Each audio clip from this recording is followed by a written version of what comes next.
नमस्कार. चॅनल बी प्रस्तुत आरोग्य मंत्रमध्ये आपल्या सर्वांचं मनपूर्वक स्वागत. रंगनाथ हॉस्पिटल कोल्हापूर आणि गोकुळ IVF सेंटरचे संचालक डॉक्टर प्रवीण हेंद्रे आपल्यासोबत आहेत. डॉक्टर साहेब नमस्ते. आत्तापर्यंत आपण बघितलं की स्त्रीच्या शरीरामध्ये कशा पद्धतीनं बदल होत असतात जेव्हा ती गरोदर असते त्यावेळेला. पण बऱ्याच वेळेला प्रत्येक स्त्री जेव्हा पहिलटकरीण असते किंवा जिला पहिल्यांदाच प्रेग्नन्सी तिनं कॅरी केलेली असते तर त्यावेळेला तिच्या मनामध्ये खूप शंका असतात, असंख्य चिंता असतात आणि शरीरामध्ये बरेचसे बदलसुद्धा घडत असतात. तर डॉक्टर मला असं वाटते की आज याच विषयावर आपण थोडीशी चर्चा करूया. तुम्ही मागच्या वेळेला सांगितलेलं होतं की 3-3 महिन्याचे 3 टप्पे आपण त्याच्यामध्ये ग्राह्य धरलेले आहेत. म्हणजे 1 ते 3 महिन्यापर्यंतचा कालावधी हा वेगळा असतो, 4 ते 6 महिन्यापर्यंतचा कालावधी वेगळा आणि 6 नंतर प्रेग्नन्सी होईपर्यंतचा कालावधी हा वेगळा असतो. पण पहिल्या टप्प्यामध्ये म्हणजे 12 आठवड्यापर्यंत तर हा नेमका बदल काय असतो? आता आपली म्हणजे सारखी ती म्हणायची ना आपली हे काय नायिका पमी प्रेग्नंट झाली माझं कधी. आता ती प्रेग्नंट झाली, तिचं नाव आपण कमळी ठेवूया.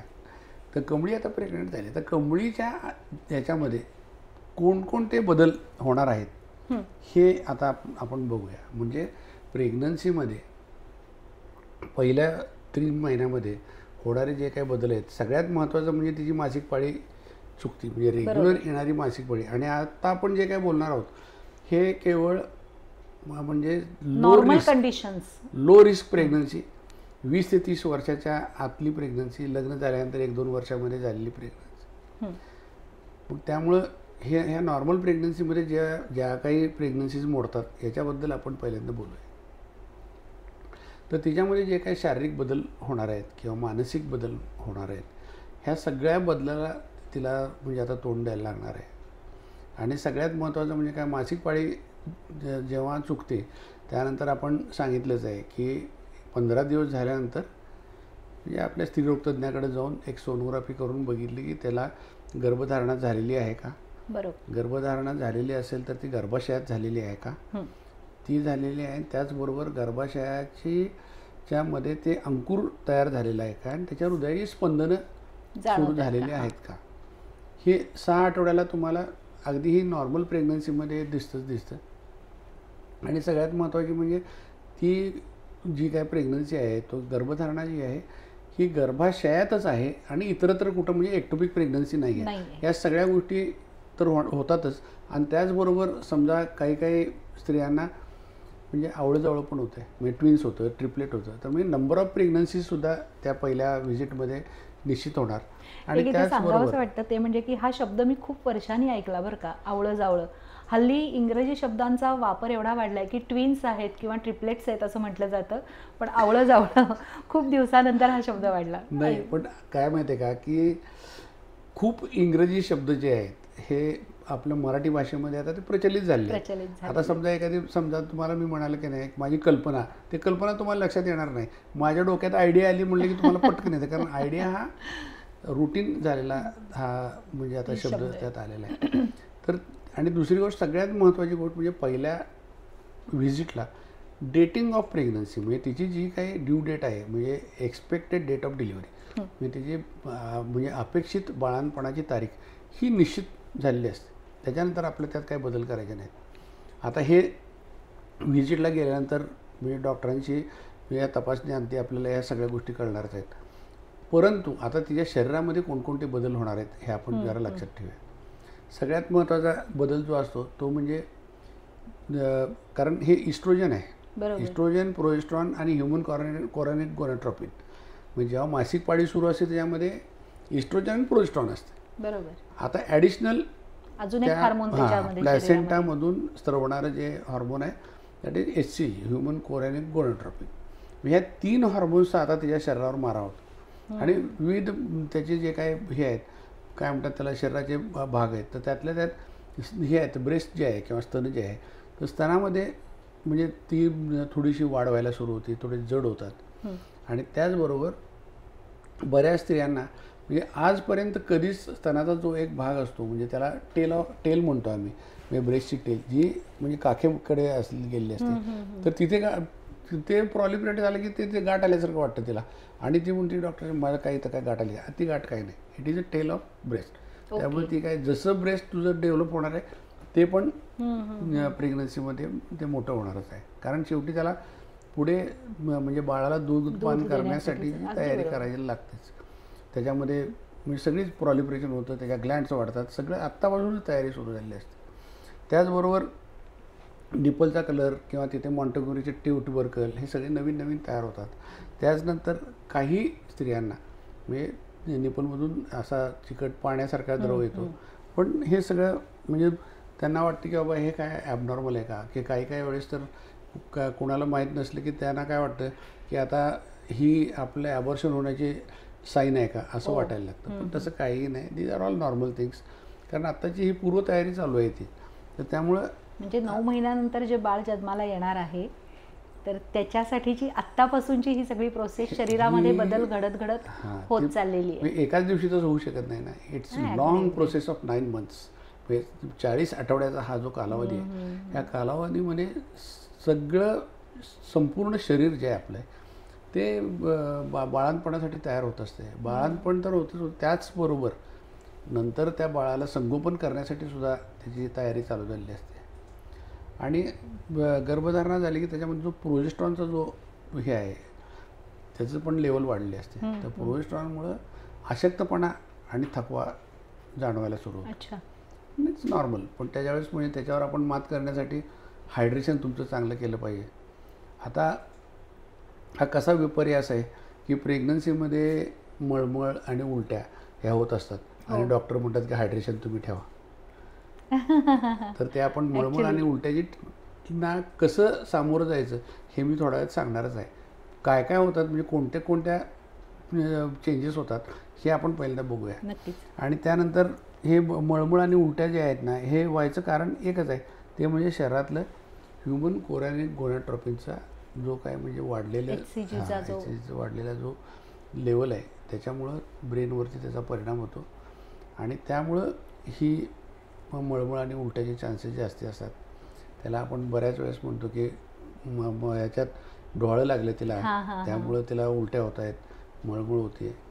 म्हणजे खरं तर असं म्हटलं जातं की सुनेला जेव्हा अशा कोरड्या उलट्या किंवा मळमळ सुरू होते तेव्हा घरामध्ये आनंदाचं वातावरण असतं, ती बिचारी फार वैतागलेली असती त्या सगळ्यामध्ये. जेव्हा एखादी आमची कमळी म्हणते ना की सर मला उलट्या व्हायला लागल्या, मला मळमळ व्हायला लागलं, बघा त्रास व्हायला लागला, मग मी तिला सांगतो बाळ हे बघ कितीतरी लोक आहेत की त्यांना मी कितीतरी स्त्री आहेत की ज्यांना 4 वर्ष झाले, 5 वर्ष झाले, तर त्यांना म्हणजे प्रेग्नन्सी न झाल्यामुळं त्या ह्या मळमळीची आणि उलटीची वाट बघत आहेत. तर हॅव पेशन्स, कारण शेवटी कसं आहे की या ह्युमन कोरॅनिक गोनाडोट्रोपिनचा तुमच्या ब्रेनवरती परिणाम होतोच, आणि त्याचबरोबर हे बॉडीमध्ये जो काय आता हे आहे नवीन पाहुणा आलेला आहे, हा तुमच्या स्वतःचा पार्ट नाहीच आहे ना. 50% तो ह्याचा म्हणजे नवऱ्याचा भाग आहे, स्वतःचा 50% आहे. आपण किडनी ट्रान्सप्लांट, लिव्हर ट्रान्सप्लांट हे सगळे जेव्हा ट्रान्सप्लांट करतो तेव्हा किती टेस्ट करतो. मी आता काही टेस्ट करून प्रेग्नन्सी झाली म्हणजे त्या, आणि त्या ट्रान्सप्लांट जेव्हा तुम्ही करता तेव्हा त्याचे टिकावं म्हणून तुम्ही औषधोपचार करता. असे आपण उपचार ते पण करत नाही. आणि प्लस दुसरी गोष्ट अशी आहे की ती फक्त नुसतं टिकतच नाही तर त्यात वाढ पण करायची आहे. तर ह्या सगळ्या शरीराला पहिल्यांदा तो जो काही अनुभव येत आहे तर त्याच्यामुळे हे मळमळ आणि उलटी होणारच असते. हां, त्याच्यामध्ये हायपरेमेसिस ग्रॅव्हिडियरम म्हणजे जो त्यातला जो पॅथॉलॉजिकल म्हणजे पॅथॉलॉजिकल पार्ट आहे तो म्हणजे इंट्रॅक्टेबल, अगदी वॉमिटिंग इतकी सिव्हिअर होतं आणि इतकं मळमळ होतं ना की तिला काहीही पचत नाही, आणि काही पचत म्हणजे उलट्या होतात, म्हणजे काय तुम्ही खायला जे काही द्याल ते सगळं बाहेर पडतं. पण त्याच्या मागं पण असं काही कारण आहे की उलट्या काही जणींना जास्त होतात, काही जणींना कमी होतात. तर आता खरं सांगायचं तर म्हणजे किंवा काही जणींना होतच नाहीत. नाही, काही जणांना होत नाहीत हे काय त्याचं काय एक्सप्लेनेशन काय नाही आहे, पण कुणाला जास्ती होतात. तर ज्यांना ट्विन, ट्रिपलेट किंवा वेसिक्युलर मोल असे जे काही हे आहेत तर त्यांना त्यांच्यामध्ये हे प्रमाण जास्त, कारण HCGचं प्रमाण जिथं वाढेल तिथं मळमळ आणि उलट्याचं प्रमाण वाढलेलं असतं. तर मग त्यासाठी मग बऱ्याच वेळेस साध्या ज्या डॉक्टरांच्या सल्ल्याने उलटी आणि मळमळीवरच्या गोळ्या तुम्हाला मिळतात. पण त्याला पण काही घरगुती उपाय जर का असेल कुठला तर? घरगुती उपाय तुम्हाला कितीतरी आहेत. म्हणजे काही आता घरी तुम्हाला सांगतो, म्हणजे सुरुवातीला जेव्हा तुम्ही हे होतं सगळ्यात महत्त्वाचं काय की या उलट्या मळमळ व्हायचा इफेक्ट काय होतो, शरीरातली तुमची शुगर कमी होती. शुगर कमी झाली की परत उलट्या मळमळ होतात. मग कोणत्या ना कोणत्या पद्धतीनं तुमच्या शरीरातली शुगर ही वाढली पाहिजे. मग शुगर वाढवायची कशी, तर काही वेळेस म्हणजे रात्री झोपताना आपण खडीसाखरेचा एक खडा ठेवायचा डोक्याजवळ, सकाळी खडीसाखर खायची. मग शुगर वाढली की मग तुम्हाला उलटी आणि मळमळीचा त्रास कमी होतो. मग सुरुवातीचा कालावधी जो आहे म्हणजे 12-1 वाजेपर्यंत कोरडं खायचं काहीतरी. म्हणजे समजा आपण मैद्याचे पदार्थ खाऊ नको म्हणून सांगतो, पण आत्ता या प्रेग्नन्सीमध्ये म्हणजे जस्ट सुरुवात झालेल्या प्रेग्नन्सी इतकी छोटी असते की त्याच्या रिक्वायरमेंट्स पण फार कमी असतात. तर त्यावेळेस कोरडं जे काय असेल ते खायला काहीच हरकत नाही. इव्हन ड्रायफ्रूट्स खायला काही हरकत नाही, किंवा बिस्किट्स खायला हरकत नाही, टोस्ट खायला हरकत नाही. म्हणजे 12-1 वाजेपर्यंत हे असे ड्राय किंवा कोरडे पदार्थ खायचे. आणि त्याच्यानंतर मात्र ते म्हणजे उलटीचं प्रमाण आणि मळमळीचं प्रमाण थोडंसं कमी होतं. मग ते जेव्हा कमी झालं की मग नुसते मग फ्लुइड्स, लिक्विड्स, मग ह्या सगळ्या गोष्टी घ्यायच्या. म्हणजे सूप्स घ्यायची वेगवेगळी. आणि सगळ्यात महत्त्वाचं म्हणजे कोणतंही पथ्य आणि पाणी न करता त्या मुलीला जे काही आवडेल हे तिला म्हणजे खायला द्यायला काही हरकत नाही. आणि सारखं आता दुसरा 1 महिन्यावर थोडे दिवस झालेत आणि त्या मागं लागायचं नाही, खा खा खा करत नाही. तर ते जे खा करेल ते सगळं उलटी होऊन जाते. आणि दुसरी गोष्ट म्हणजे आम्ही त्यांना काय ॲडवाईस करतो की एका वेळेस म्हणजे आता आपण नॉर्मल कसं ब्रेकफास्ट म्हणजे दुपारचं जेवण आणि संध्याकाळचं जेवण, रात्री जेवण, असे 3 वेळेस आपण जेवतो. तर ते नाही, तेच जेवण जे आहे हे डिवाईड करायचं 6 वेळा. म्हणजे दर 2-2 तासांनी थोडं थोडं थोडं खायचं. मग तुम्ही असं म्हणाल की आता ज्या वर्किंग स्त्री, मी तेच म्हणणार होते की ज्या कामाला जाणाऱ्या आहेत त्यांना दर 2 तासांनी तर काही ब्रेक मिळू शकत नाही खाण्यासाठी. ब्रेक न मिळता कसं खायचं तुम्हाला आयडिया सांगतो. अच्छा, त्याला पण तर सगळ्या गोष्टीला आयडिया ही असलीच पाहिजे. आयडिया अशी आहे की तुम्ही जे तुम्ही खाऊ शकाल त्याचे रोल्स तयार करायचे. रोल्स म्हणजे चपातीमध्ये भाजी घातली, कोण अंडी खातं त्याला अंड्याची बुर्जी घातली किंवा अंडा ऑमलेट घातलं, असे रोल तयार करून एक 4 रोल आपल्या चपट्या डब्यात, लहान पोराचा जो डबा असतो का नाही टिफिन डबा, तसं ते टिफिन डबा तयार करायचा आणि आपल्या पिशवीत ठेवायचा. कारण काय आहे की डबा काढ, मग बस, मग नंतर ते पाण्याची बाटली आण, हे कर ते कर, इट इज व्हेरी डिफिकल्ट. म्हणजे तुम्हाला म्हणजे पोट तर भरायला हवंय आणि योग्य पद्धतीनं खाता पण यायला पाहिजे. जेवणाची सुट्टीच लागते त्याला, हे सगळं रितसर व्यवस्थित करायचं असेल तर. कुठलंही काम असू दे त्याला एक 5 मिनिट तो आत्ता जाऊन येते म्हणून सांगितलं जाऊ शकते. मग जायचं, रोल बाहेर काढायचा, पटापट पटापट पटापट रोल संपवायचा आणि परत कामावर यायचं. तुम्हाला सांगतो म्हणजे सकाळच्या घरून येताना तुम्ही ब्रेकफास्ट केलेला आहे, 2 तासानंतर हा असा एक रोल खायचा, दुपारच्या लंच तुम्हाला काय हवं ते करायचं, मध्ये परत नंतर आणखीन अजून एक वेगळा रोल खायचा. आणि सगळे वेगवेगळे करायचे. सकाळी भाजीचा केला, दुपारी अंड्याचा करायचा, सकाळी मिरचीचा केला म्हणजे भोंगी मिरचीचा केला, दुपारी बटाट्याचं करायचं, असे रोल करून आणायचे. दॅट इज व्हेरी कन्व्हिनियंट आणि व्हेरी इझी वर्किंग विमेनला. हे अगदी 2 मिनटात जाऊन आले का मी म्हणून सांगून जाऊन येऊ शकते, जरा माझं इकडचं काम बघ, दॅट इज पॉसिबल. जाऊन जेवायला बसला की तुम्ही 15-20 मिनिटं तो कुठलाही मालक किंवा कुठला जो एम्प्लॉयर आहे हा काही सोडणार नाही. म्हणून हे वर्किंग लेडीजनी, प्रेग्नंट लेडीजनी ज्यांना म्हणजे फ्रिक्वेंट हे करायचं काय म्हणताला खाणं करायचं आहे, तर त्यांच्यासाठी वर्किंग वुमनसाठी हे आम्ही त्यांना सोल्युशन देतो. आणि ज्यांना सासू आहे, सासरे आहे, घर आहे की चांगला लाड करून घ्या, थोडं थोडं थोडं थोडं ते काय खायला घालतात ते, तिला जे हवं आहे ते जेवढं जाईल तेवढं तिला घालायला काही हरकत नाही. ते 5 ते 6 वेळा जर काय तिनं म्हणजे आहार घेतला, समजा त्यातले 1-2 वेळा जरी वॉमिटिंग झाली तरी बाकीच्या वेळेस तर राहिलेलं असतं ना. आणि समजा म्हणजे पर्सेंटेज ऑफ फूड हे पोटामध्ये जास्त राहणं गरजेचं आहे. 3 वेळा तुम्ही जेवणार आणि त्यातले जर काय 2 वेळा उलटी झाली तर मग तुमचं म्हणजे 33% तुमच्या पोटात आहे. बरोबर. अशा पद्धतीनं वॉमिटिंगचे चान्स पण कमी ॲट द सेम टाईम म्हणजे तुमच्या पोटामध्ये आहार राहणार आहे की ज्याच्यामुळं तुमची शुगर लेवल पण कमी होणार नाही, आणि शुगर लेवल कमी होणार नाही त्यामुळं तुम्हाला पुन्हा मळमळ आणि उलटीचा त्रास हा जास्ती होणार नाही. अगदीच असह्य जेव्हा होईल तेव्हा कुठेही आपल्या जवळपासच्या दवाखान्यात जाऊन ग्लुकोजच्या 1-2 बाटल्या चढवून घ्यायच्या, म्हणजे हायड्रेशन पण चांगलं होतं, ग्लुकोज लेवल पण चांगली येते, आणि त्यानंतर मग पुन्हा तुम्ही हे काय आपल्या कामाला सुरू करू शकता. समजा असं 1-2-3 महिन्यामध्ये 1-2 जरी हे झाले बाउट्स झाले, 1-2 वेळा जरी सलाईन लावायला लागलं तर त्यात काय म्हणजे एवढं काय प्रॉब्लेम नाही. म्हणजे पहिल्या 3 महिन्यातला हा सगळ्यात मोठा जो प्रॉब्लेम आहे हा उलटी आणि मळमळचा, याच्यावर तुम्ही जर मात केली तर तुम्ही हायपरेमेसिस ग्रॅव्हिडेरम की ज्याच्यामध्ये वेट लॉस होतो, त्याचबरोबर तुमचं कीटो ॲसिडोसिस होतं, त्याचबरोबर तुमची काही लोकांचं जॉन्डिस होतो, हे सगळे जे म्हणजे सिव्हिअर जे आहे त्याचा जो प्रकार आहे हा होणार नाही. आणि त्यासाठी मग अजून पुढच्या काय गोष्टी आहेत त्या आता मला वाटतं आपण थोड्या वेळात नक्की बघूया, कारण आता वेळ झाली आहे ब्रेकची. आरोग्य संवर्धन आणि विविध आजारांविषयी जनजागृती करणारा चॅनल बी चा कार्यक्रम आरोग्य मंत्र. आजाराची लक्षणं, खबरदारी आणि उपचार पद्धती याबद्दल माहिती मिळेल तज्ज्ञ आणि अनुभवी डॉक्टरांकडून.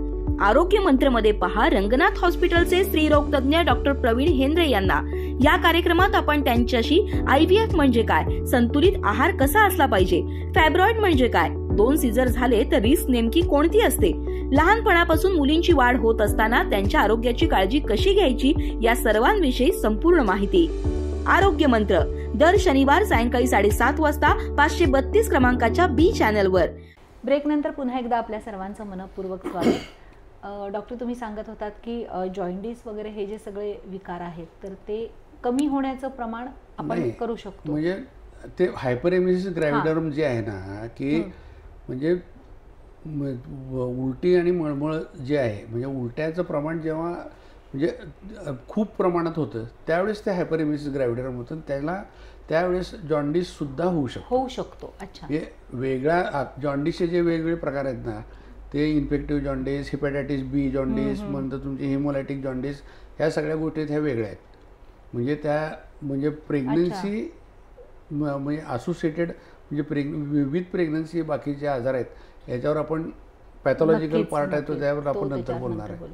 आता आपण नॉर्मल प्रेग्नन्सीमध्ये कोणते शरीरामध्ये बदल होतात याच्यावर आपण बोलतोय. नक्की.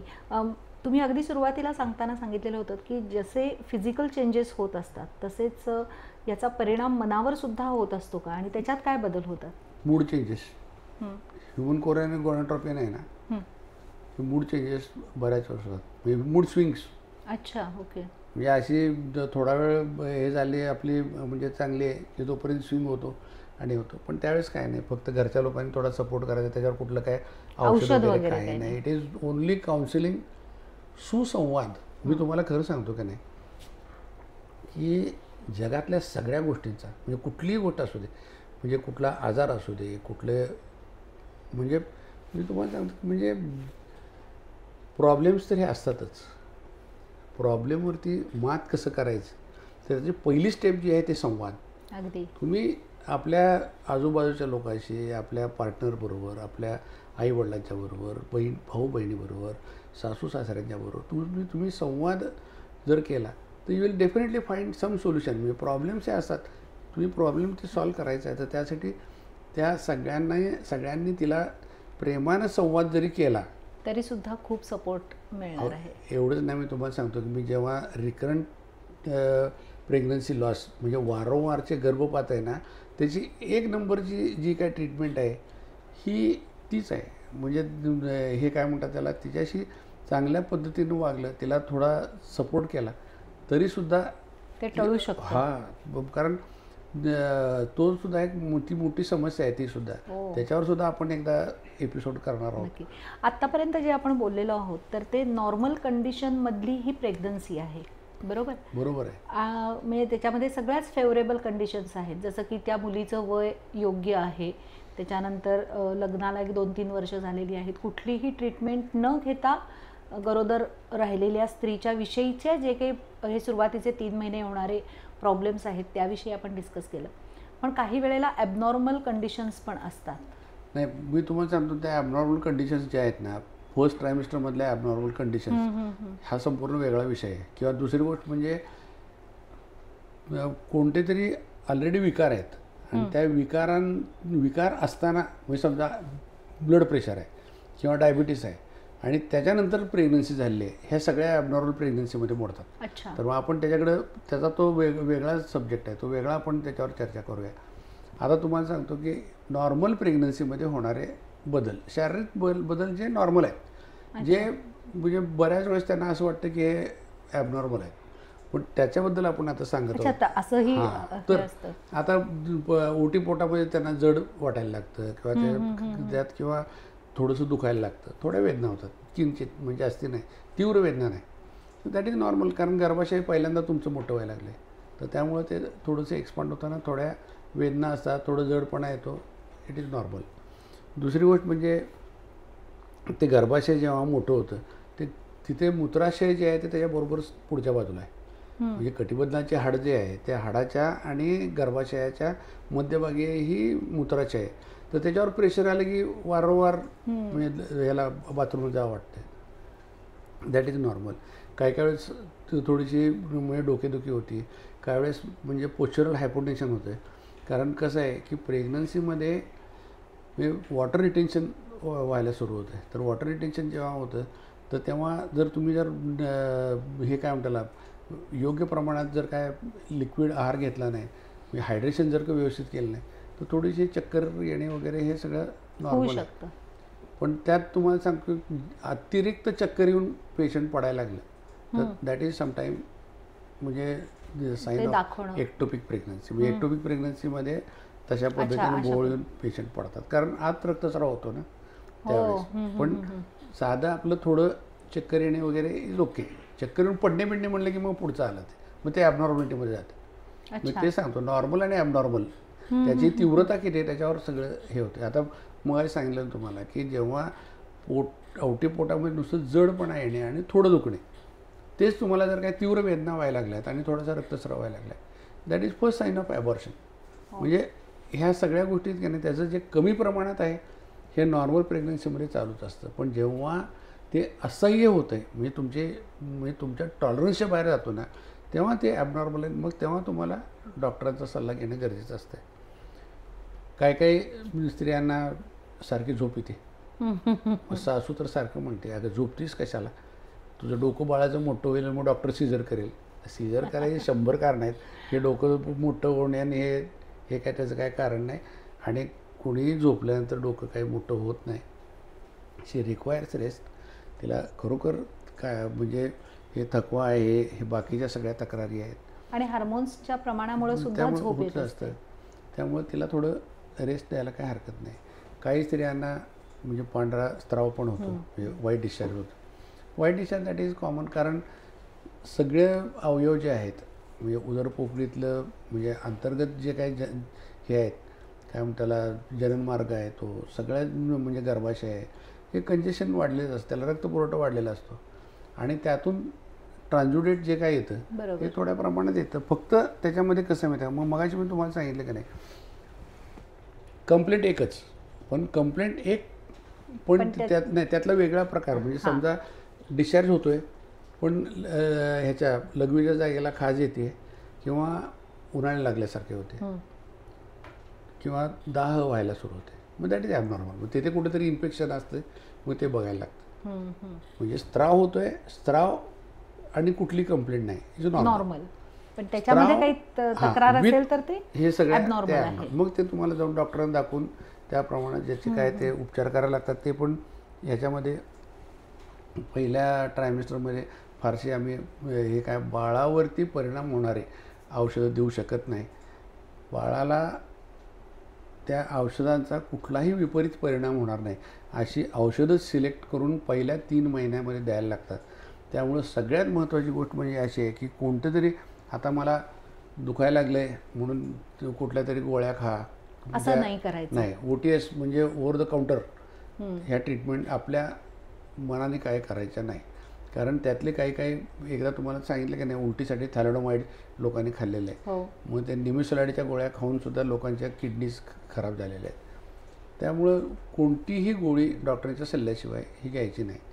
मग त्यामुळं तुम्हाला जर काय त्रास होत असेल जायचं डॉक्टरना विचारायचं. आणि शक्यतो आम्ही लोकल ज्या काही ॲक्टिंग ड्रग्स आहेत हेच शक्यतो वापरतो. म्हणजे समजा कंबर दुखायला लागली, पाठ दुखायला लागली, कुठलाही बाम लाव ना, त्याला काय फरक पडतो. कुठलंही हे लाव, लिनिमेंट लाव, म्हणजे लोकल ॲप्लिकेशन करायला काही प्रॉब्लेम नाही. जे ॲब्सॉर्ब होत नाही, लोकल ॲक्शन येते, अगदी निर्दोषपणे वापरायला हरकत नाही. पुढची गोष्ट म्हणजे काही स्त्रियांचा असा प्रश्न असतो. आता हे सगळे त्या शरीरातले आपण बदलांबद्दल बोललो आहोत. तर नॉर्मल प्रेग्नन्सी आहे आणि त्यांचं म्हणणं असतं की डॉक्टर आम्ही प्रवास करायचा का. आता तुम्हाला खरं सांगू का की किती वर्किंग स्त्रिया आहेत मला अगदी शेतामध्ये काम करतात, काही म्हणजे कारखान्यामध्ये काम करायला जातात, रोजचा प्रवास करून जाणाऱ्या अनेक स्त्रिया भरपूर आहेत. किंवा इव्हन तुम्हाला सांगतो की म्हणजे ते रस्त्यावर दगड फोडणाऱ्या स्त्रिया आहेत. देवानं काय त्यांचं शरीर वेगळं आणि आपलं शरीर वेगळं थोडंच केलं आहे. म्हणजे त्याचा आपण बाऊ किती करायचा. तर प्रवास, नॉर्मल प्रवास तुम्हाला करायला काही हरकत नाही. प्रेग्नन्सी जर नॉर्मल असेल तर तुम्ही म्हणजे अतिरिक्त जेव्हा काहीतरी गोष्टी म्हणजे अतिरेकी काही गोष्टी जेव्हा कराल तेव्हा त्याचा परिणाम होऊ शकतो. पण नॉर्मल प्रवास, इव्हन मोटरसायकलवरचा प्रवास, if there is no contraindication, म्हणजे समजा पेशंटला ब्लिडिंग आहे किंवा काहीचा त्रास आहे तर तेव्हा मात्र तुम्हाला ते म्हणजे ॲडवाईस आम्ही करत नाही. पण सगळं नॉर्मल चाललं आहे, प्रवास करायला काही हरकत नाही. दुसरी गोष्ट म्हणजे त्यांचा आणखीन एक प्रश्न असतो की समागम करायचा का. If there is no contraindication, म्हणजे ब्लिडिंग नाही आहे, पोटदुखी नाही आहे किंवा काय नाही, दे कॅन गो अहेड. त्या दोघांच्या विचाराने जे काही शक्य असेल ते करता येणं शक्य आहे. दुसरी फक्त एवढंच आहे की म्हणजे थोडंसं लेट प्रेग्नन्सीमध्ये तेवढं आम्ही सांगत नाही, कारण पोटावर दाब येऊ शकतो. Still they find some solutions, तर त्याप्रमाणे करायला काही हरकत नसते. बऱ्याच वेळेस त्यांचा अजून एक प्रश्न असतो की डॉक्टर मला आता म्हणजे पालतं झोपायची सवय आहे. फर्स्ट ट्रायमिस्टरमध्ये म्हणजे पहिले 3 महिने म्हणजे 13 आठवड्यापर्यंत गर्भाशय जे आहे कटिबंधाच्या पोकळीत खाली असतं बरोबर. ते काय पोटामध्ये अजून काही शिरकाव त्यांनी केलेला नसतो. त्यामुळे अत्यंत लहान असतं ते 3 महिन्यानंतरच मग मोठं होतं ते. तर तोपर्यंत ते पोटावर झोपली तरी काय म्हणजे असं काय म्हणजे विपरीत परिणाम कोणता होत नाही. पण नंतर मात्र आम्ही एका कुशीवर झोपायचा ॲडवाईस करतो. कारण शक्यतो डाव्या कुशीवर झोपायचं कारण एकच आहे, म्हणजे बऱ्याच वेळेस आपण जेवल्यानंतर इमिजिएट गॅस्ट्रिक एम्प्टिंग होऊ नये. कारण जठराचा जो काय म्हणजे पुढचा मार्ग आहे डिओडिनम हा राईट साईडला आहे. म्हणजे तुम्ही राईटला जर हे केला म्हणजे आता ते हा प्रश्न विचारायचा मग डाव्याच का मग उजव्या का नको, उजव्याला काय झालं तर उजव्याकडे असं आहे की इंटेस्टाईन जे आहे शेवटी आपण जो काय आहार खातो सगळ्यात पहिलं जे काय पचनक्रिया जी सुरू होती ती लाळेमध्ये होती. लाळेमध्ये तुम्हाला म्हणजे तुमचे जे काय स्टार्च आहे हे तुम्ही जर जास्त वेळ भाकरी जर चावली तर तुम्हाला गोड लागायला लागते. कारण दॅट कन्वर्ट्स इनटू हे काय ग्लुकोज, म्हणजे कार्बोहायड्रेट ते ह्याच्या स्टार्चचं ग्लुकोजमध्ये रूपांतर लागतं. त्याच्यानंतर जे आहेत म्हणजे गॅस्ट्रिक ज्युसेस आहेत ह्याच्यामध्ये सगळ्या गोष्टी डिझॉल्व्ह होणं गरजेचं असतं. तर मग त्यामुळं गॅस्ट्रिक एम्प्टिंग जर लगेच झालं तर त्याचा म्हणजे होऊ नये म्हणून आपण ते डाव्या कुशीवर झोपायचं. त्यानंतर इटिंग हे खाऊ का ते खाऊ, काही कुठलंही पथ्य पाणी काही लागत नाही. थोडं थोडं थोडं जे काय पचेल तेवढं खावं, कारण शेवटी आवडीचं सगळं खायला काहीच हरकत नाही. आणि मला वाटतं आपण ह्या फर्स्ट ट्रायमिस्टरच्या शेवटी त्या ब्लड चेकिंगच्या ज्या काय तपासण्या, डाऊन सिंड्रोम किंवा म्हणजे मतिमंद गतिमंद कशी होऊ नये ह्या सगळ्या याच्यावर बोललेलो आहे. तर आत्ता या आपल्या एपिसोडमध्ये गरोदरपणाच्या पहिल्या 3 महिन्यामध्ये होणारे शारीरिक बदल कोणते नॉर्मल आणि कोणते ॲबनॉर्मल हे आपण म्हणजे आता नॉर्मल बद्दल आपण चर्चा केली आहे. आपण याच्यानंतर पुढच्या एपिसोडमध्ये ॲबनॉर्मल फर्स्ट ट्रायमिस्टर बद्दल बोलूया. नक्कीच. पहिल्या 3 महिन्यामध्ये नॉर्मल जर का प्रेग्नन्सी असेल तर त्यामध्ये होणारे शारीरिक बदल कोणते असतात, काय असतात. पण त्याच वेळेला समजा जर का एखाद्या वेळेला ॲबनॉर्मॅलिटीकडे जाणारा जर का एखादा आपल्याला विकार वाटला तर त्याबद्दल नेमके काय सोल्युशन डॉक्टर सांगतायत ते बघूया पुढच्या भागामध्ये. तोपर्यंत नमस्कार.